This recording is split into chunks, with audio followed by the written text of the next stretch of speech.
See about picking up where it dropped off.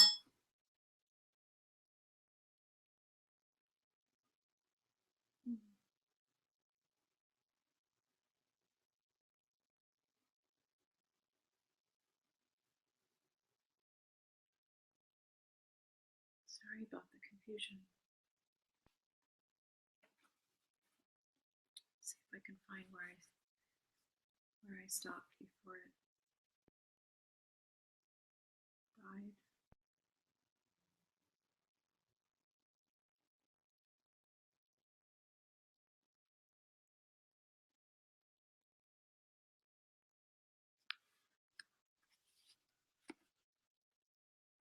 Oh, I see.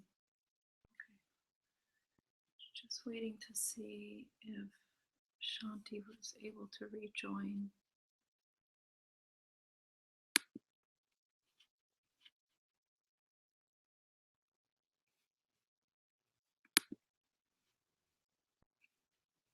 Okay.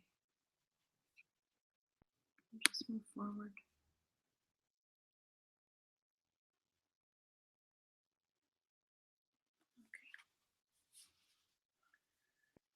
So the questioner says, what is more powerful, desire or destiny? Maharaj says, desire shapes destiny. Questioner, and destiny shapes desire. My desires are conditioned by heredity and circumstances, by opportunities and accidents, by what we call destiny. Maharaj, yes, you may say so. Questioner, at what point am I free to desire what I want to desire? Maharaj, you are free now. What is it that you want to desire? Desire it. Questioner, of course I am free to desire, but I am not free to act on my desire. Other urges will lead me astray. My desire is not strong enough, even if it has my approval. Other desires which I disapprove of are stronger.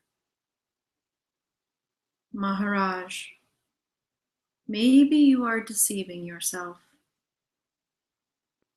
Maybe you are giving expression to your real desires, and the ones you approve of are kept on the surface for the sake of respectability.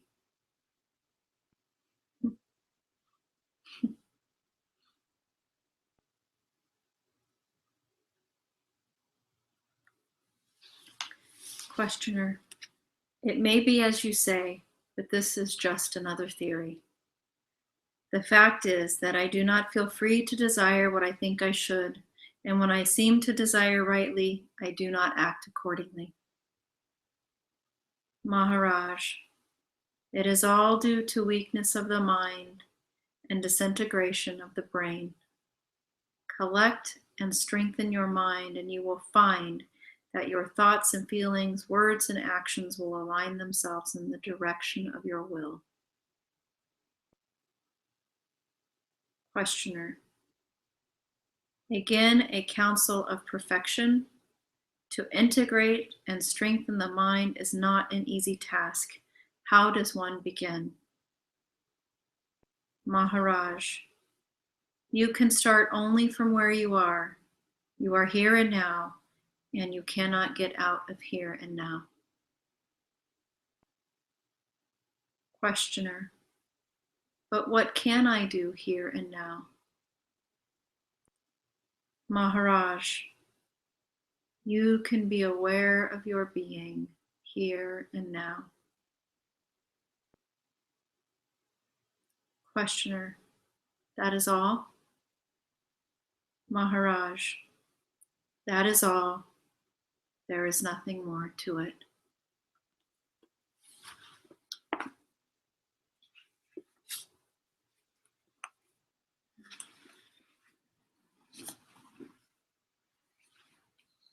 Questioner, In all my waking and dreaming, I am conscious of myself. It does not help me much. Maharaj, you were aware of thinking, feeling, and doing. You were not aware of being. Questioner, what is the new factor you want me to bring in? Maharaj, the attitude of pure witnessing, of watching the events without taking part in them. Questioner, what will it do to me? Maharaj, weak-mindedness is due to lack of intelligence, of understanding, which again is the result of non-awareness. By striving for the awareness, you will bring your mind together and strengthen it.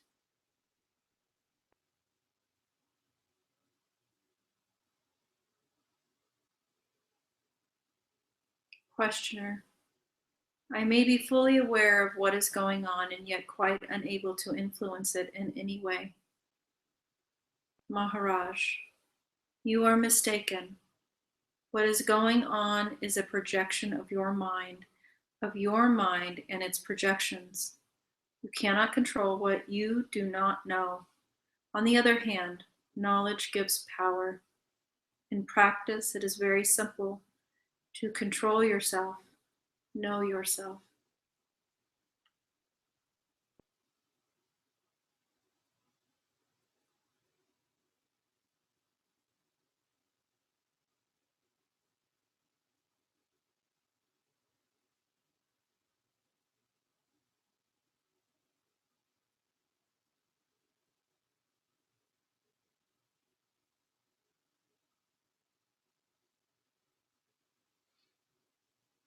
Questioner, maybe I can come to control myself, but shall I be able to deal with the chaos in the world? Maharaj, there is no chaos in the world except the chaos which your mind creates. It is self-created in the sense that at its very center is the false idea of oneself as a thing different and separate from other things. In reality, you are not a thing, nor are you separate. You are the infinite potentiality, the inexhaustible possibility. Because you are, all can be. The universe is but a partial manifestation of your limitless capacity to become.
Questioner, I find that I am totally motivated by desire for pleasure and fear of pain. However noble my desire and justified my fear, pleasure and pain are the two poles between which my life oscillates. Maharaj, go to the source of both pain and pleasure, of desire and fear. Observe, investigate, try to understand. Questioner, desire and fear are both feelings caused by physical or mental factors. They are there, easily observable. But why are they there? Why do I desire pleasure and fear pain? Maharaj, pleasure and pain are states of mind. As long as you think you are the mind, or rather the body-mind, you are bound to raise such questions. Questioner, and when I realize I am not the body, shall I be free from desire and fear? Maharaj, as long as there is a body and a mind to protect the body, attractions and repulsions will operate. They will be there, out in the field of events, but will not concern you. The focus of your attention will be elsewhere. You will not be distracted.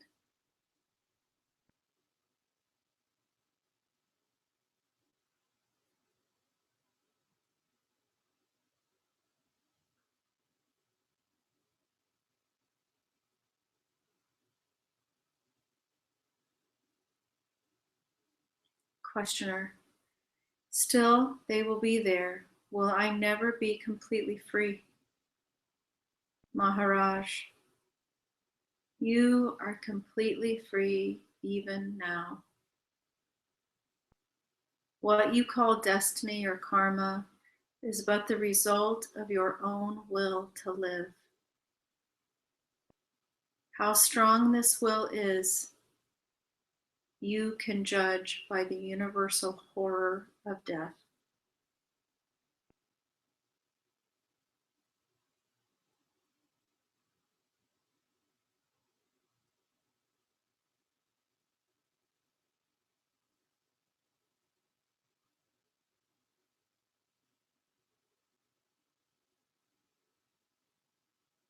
Questioner, people die willingly quite often.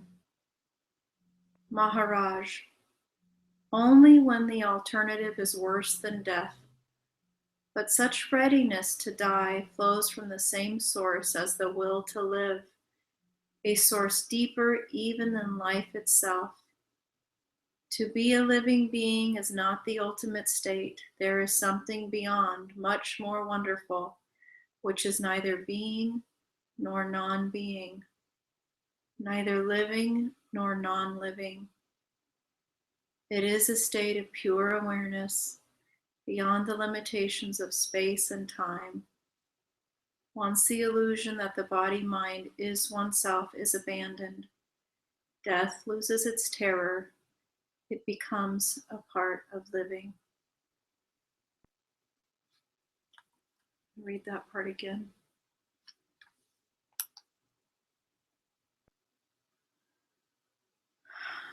Only when so the question was, people die willingly quite often.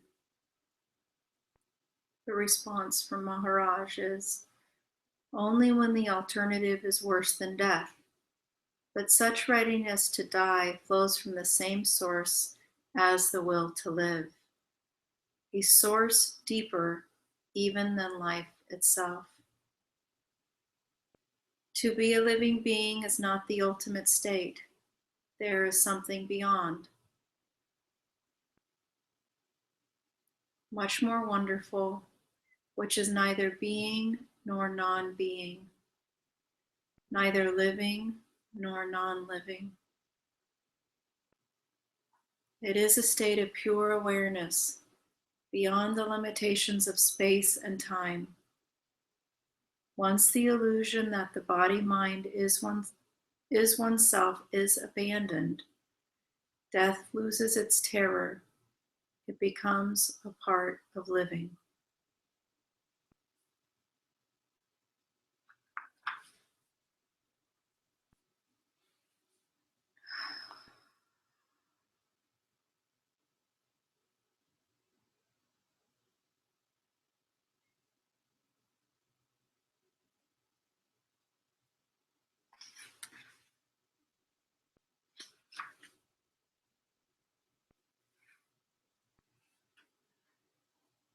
Chapter 31, do not undervalue attention.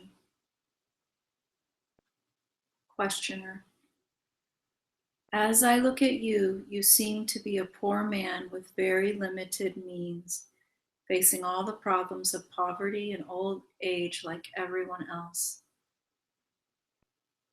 Maharaj.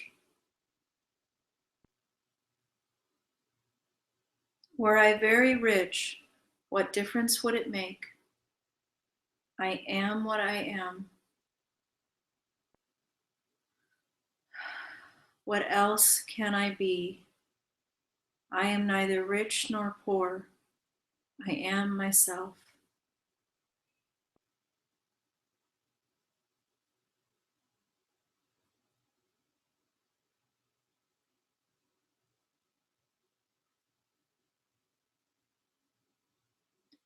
Questioner.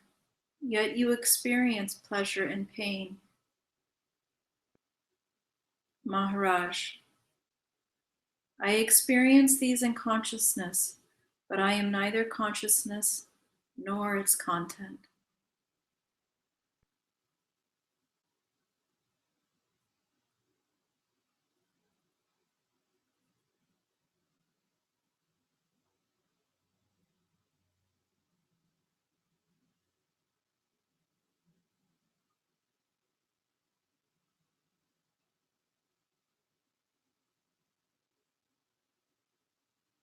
Questioner.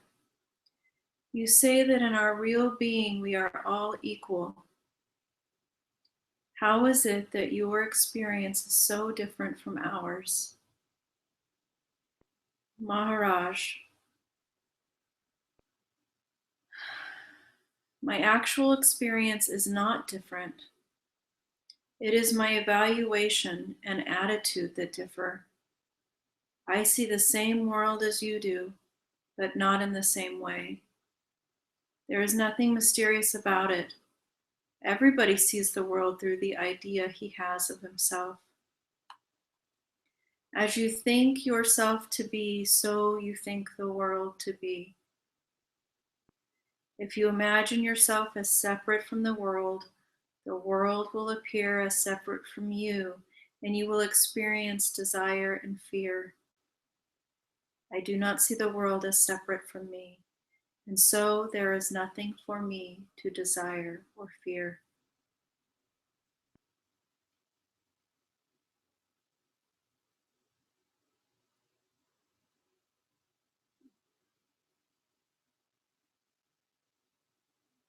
Questioner. You are a point of light in the world. Not everybody is. Maharaj. There is absolutely no difference between me and others, except in my knowing myself as I am. I am all. I know it for certain, and you do not. Questioner. So we differ all the same. Maharaj. No, we do not. The difference is only in the mind and temporary. I was like you will be like me.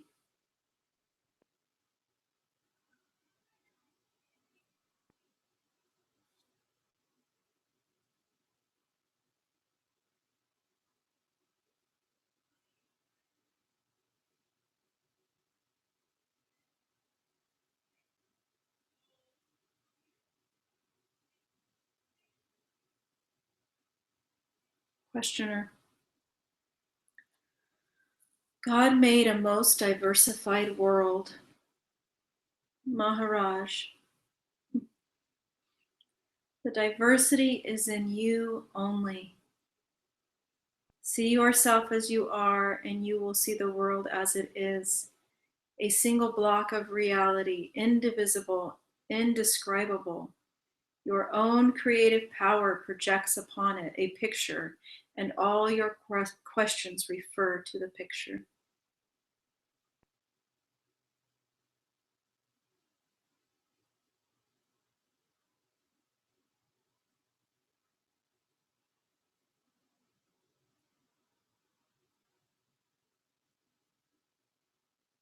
Questioner.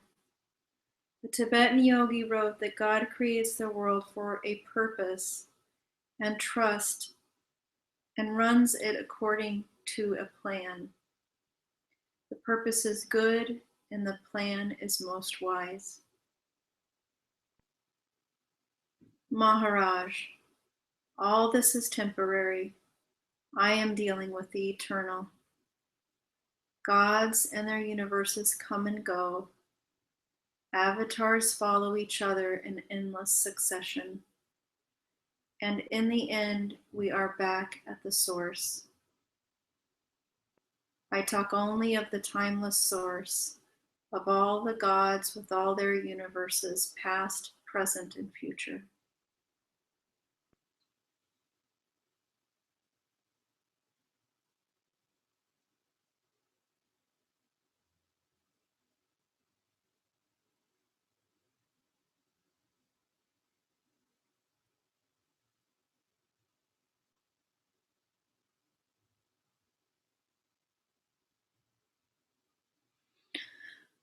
Questioner, do you know them all? Do you remember them? Maharaj, when a few boys stage a play for fun, what is there to see and to remember?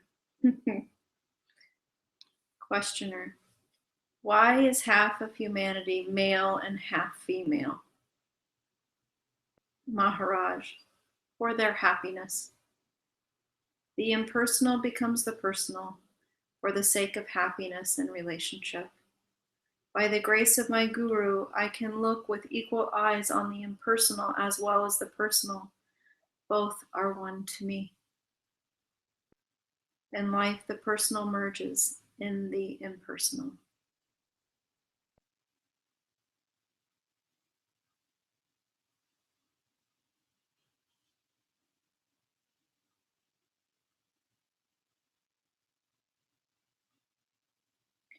Questioner, how does the personal emerge from the impersonal?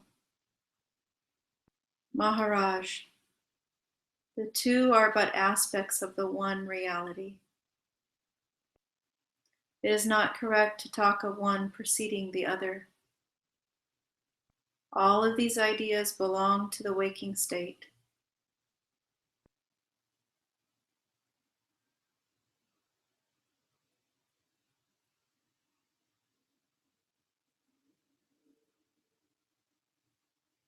Maharaj,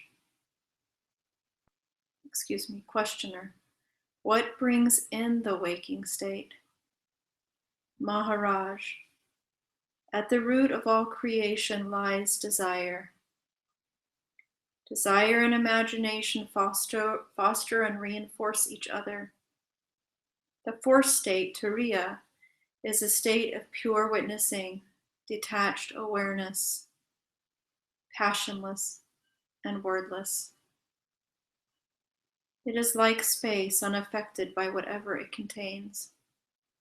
Body and mental troubles do not reach it. They are outside. There, while the witness is always here. It's like space, unaffected by whatever it contains. Body and mental troubles do not reach it. They are outside there, while the witness is always here.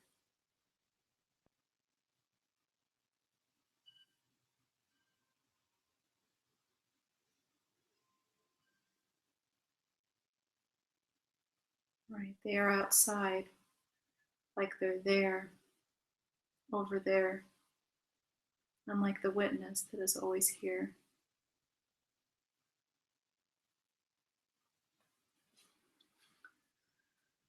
Questioner, what is real, the subjective or the objective? I am inclined to believe that the objective universe is the real one and my subjective psyche is changeful and transient. You seem to claim reality for your inner subjective states and deny all reality to the concrete external world. Maharaj,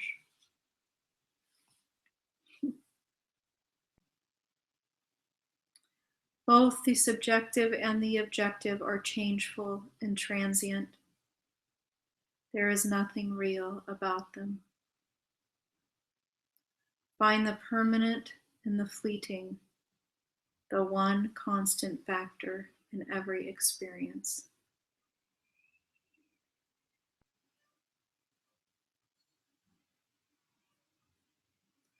Find the permanent in the fleeting, the one constant factor in every experience.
Questioner: what is this constant factor?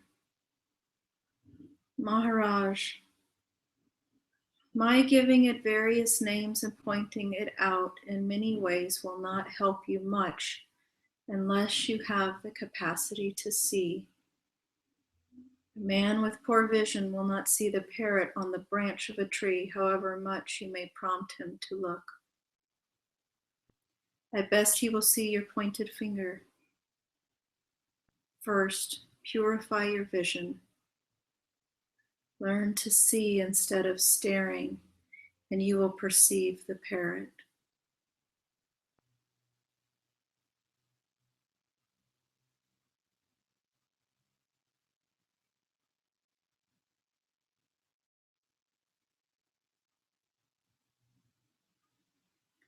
Also, you must be eager to see.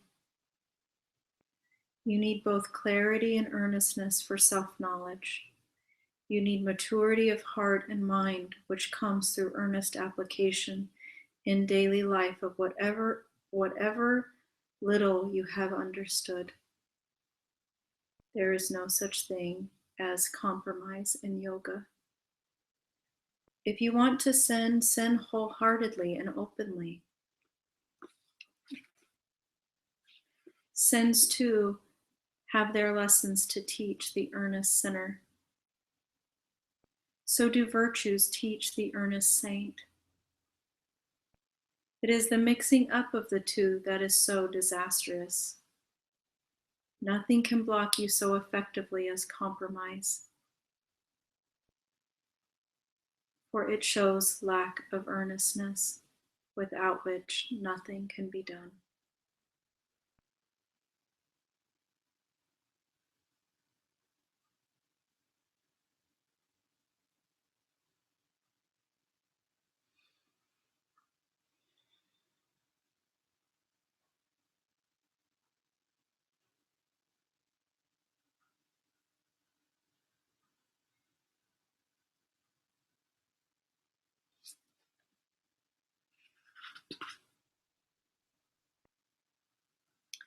Questioner: I approve of austerity, but in practice I am all for luxury. The habit of chasing pleasure and shunning pain is so ingrained in me that all my good intentions, quite alive in the level of theory, find no roots in my day-to-day life. To tell me that I am not honest does not help me, for I just do not know how to make myself honest. Maharaj: you are neither honest nor dishonest. Giving names to mental states is good only for expressing your approval or disapproval.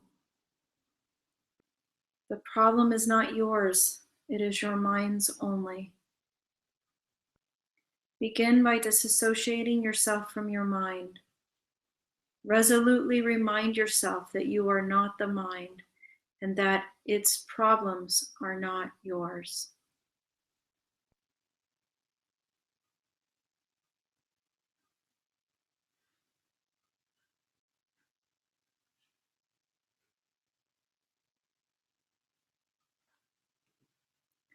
Questioner.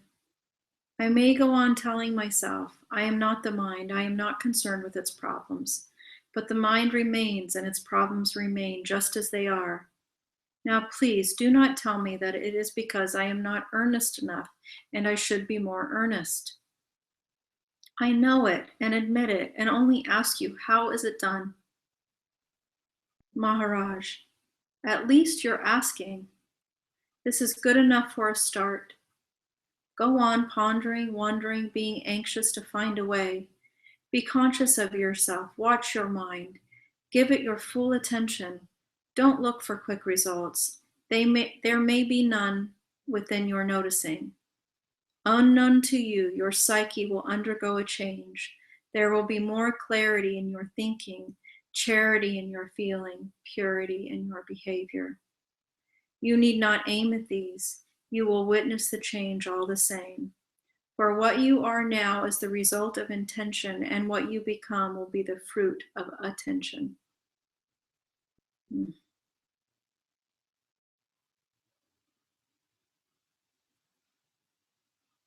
I read that wrong.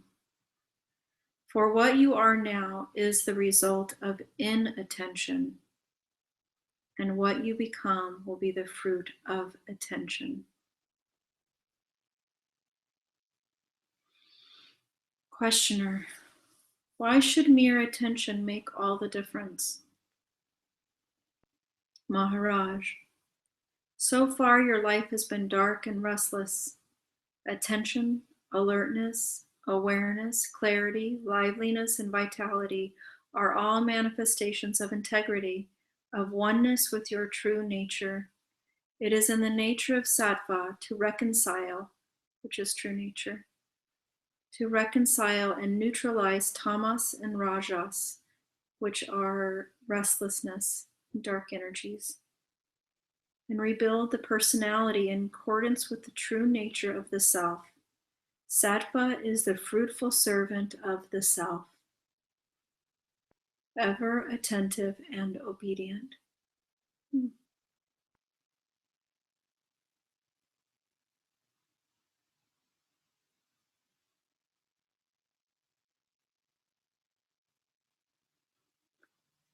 Questioner, and I shall come to it through mere attention? Maharaj, do not undervalue attention. It means interest and also love. To know, to do, to discover, or to create, you must give your heart to it, which means attention. All blessings flow from it. Questioner, you advise us to concentrate on I am. Is this too a form of attention? Maharaj, what else?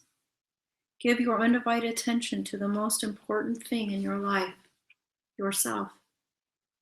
Of your personal universe, you are the center. Without knowing the center, what else can you know? Questioner, but how can I know myself? To know myself, I must be away from myself. But what is away from myself cannot be myself. So it looks as though I cannot know myself, only what I take to be myself. Maharaj, quite right.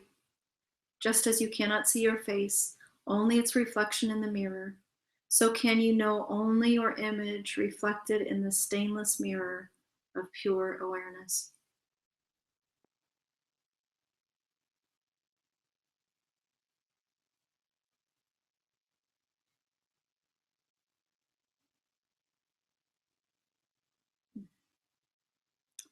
Questioner, how am I to get such a stainless mirror? Maharaj, obviously by removing stains. See the stains and remove them. The ancient teaching is fully valid. Questioner: what is seeing and what is removing? Maharaj: the nature of the perfect mirror is such that you cannot see it. Whatever you can see is bound to be a stain. Turn away from it. Give it up. Know it as unwanted. Questioner: all perceivables, are they stains? Maharaj: all are stains. Questioner: the entire world is a stain? Maharaj: yes, it is. Questioner: how awful! So the universe is of no value? Maharaj: it is of tremendous value. By going beyond it, you realize yourself.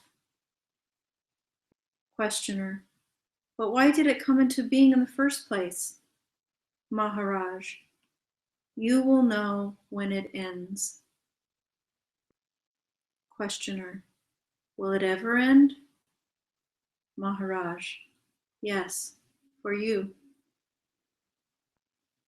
Questioner: when did it begin?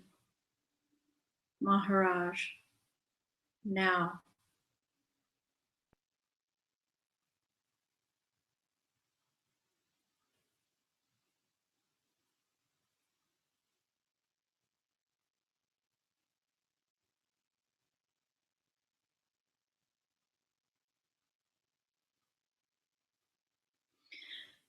Questioner: when will it end?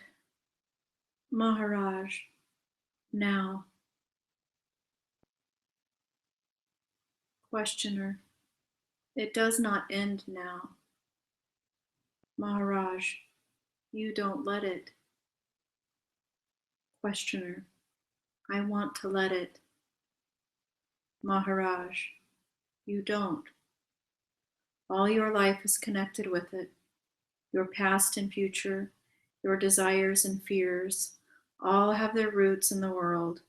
Without the world, where are you and who are you? Questioner: but that is exactly what I came to find out. Maharaj: and I am telling you exactly this. Find a foothold beyond, and all will be clear and easy.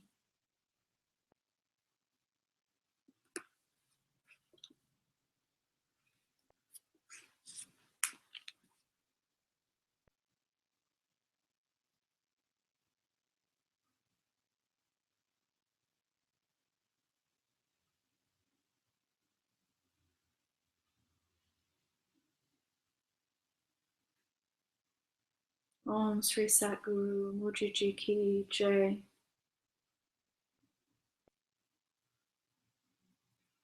Om Sri Satguru Anantaji Ki Jai.